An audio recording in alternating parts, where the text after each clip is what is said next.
Well, hello, Peoria. We wanted to come back with you in light of the follow-up of today's community rally.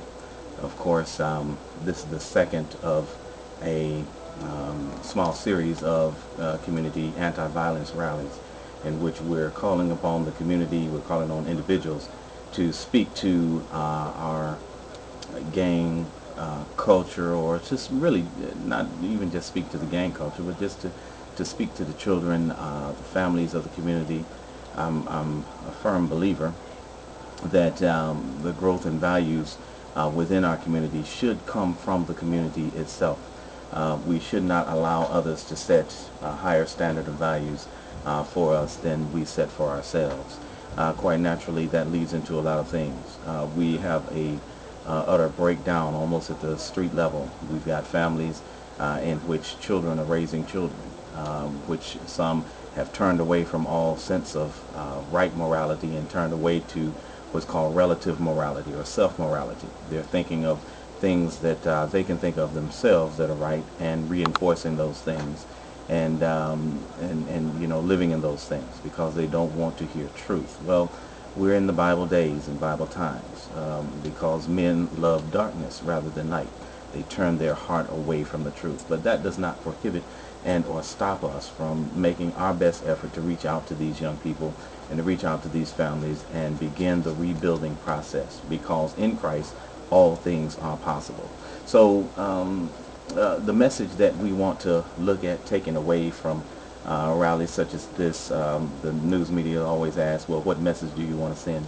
The message is that, listen, every change begins with one step. Every change begins with one thing and one person. We might as well take that one step. You might as well be that one person. We might as well do that one thing that it takes to bring about a change and to make a sustainable difference within our community. If we don't do it, no one else will. We're facing a time where, even as we turned in the newspaper today, that even though the Illinois state law does not endorse or condone concealed carry, in fact, concealed carry is against the law in the state of Illinois. We've had two of our chief law officials, one in Tazewell and the other in Peoria, Stuart Umholtz in Tazewell County and Jerry Brady in Peoria County, that have said that they are going to allow concealed carry to be, that they're not going to prosecute individuals that's caught with a gun on them, as long as they have a FOID card to back that up, and of course the gun is registered and all of those things are in order. But what is that? Attorney General Eric Holder said some time ago that he wasn't going to defend, with the approval of the president, the highest office in the land, that they weren't going to defend the law, the Defense of Marriage Act.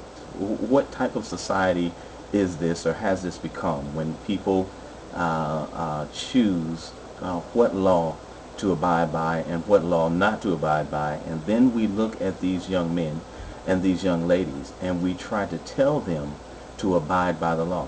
Does anybody see the inconsistency when all of those things? Does anybody see how the utter confusion, the confused message that we send to the streets, and when we're endorsing change, when we're trying to find change, how that change just will not and does not come about?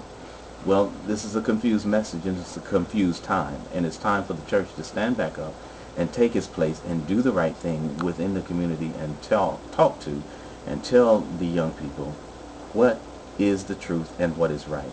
One thing that science knows, even about what's true, truth will outlast any error or anything wrong. That's a scientific premise. Well, it just happens to be a philosophical premise. And it's also a spiritual premise. That truth endures, whereas lies fail forever. They always fall to the side. That which is truth will stand, that which is a lie will fall away. Well, we're in a day where it's going to take us as a community to continue to pronounce the truth.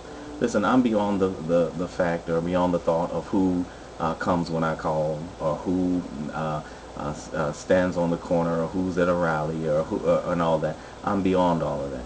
The message is primary, and the message must get out. I don't care really how the message gets out, as long as it's a message of truth done in right and done in righteousness. And so this is what we're facing. There are so many various things and so many things that we must do.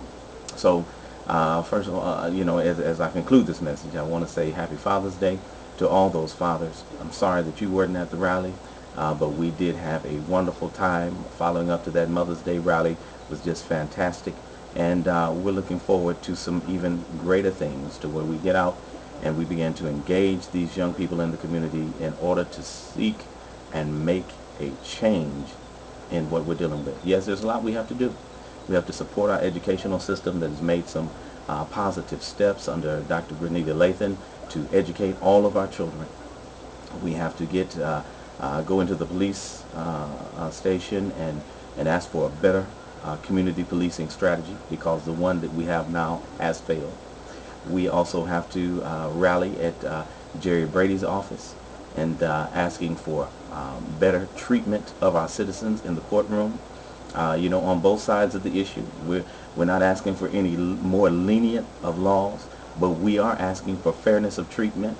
We're not asking that you make an example out of folks stealing biscuits while you let other folks that are packing guns, rifles, and doing whatever else they do, while you find every excuse not to arrest them or not prosecute them. We're asking for equitability and rightness and right standards and those things. We must continue to hold our mayor and city council officials accountable, because they have been elected on the people's back. Yes, and they have the clout. They are speaking for us. They are our representatives. So if they're going to speak for us, we at least need to tell them what we're thinking and what we're saying.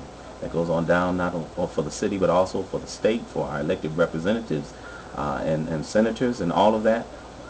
You can expect that as time goes by, that we galvanize and rally ourselves as even a much greater force in order to address the issues in our community that need to be addressed. Listen, thank you for these last few minutes. I appreciate your prayers. I might be out of the way taking care of some personal business here for a while, but let me tell you what, when you don't see me, just know that I'm working and doing the best that I can do to help some young man, some young lady, to help some family come back together and to bless them in some type of way.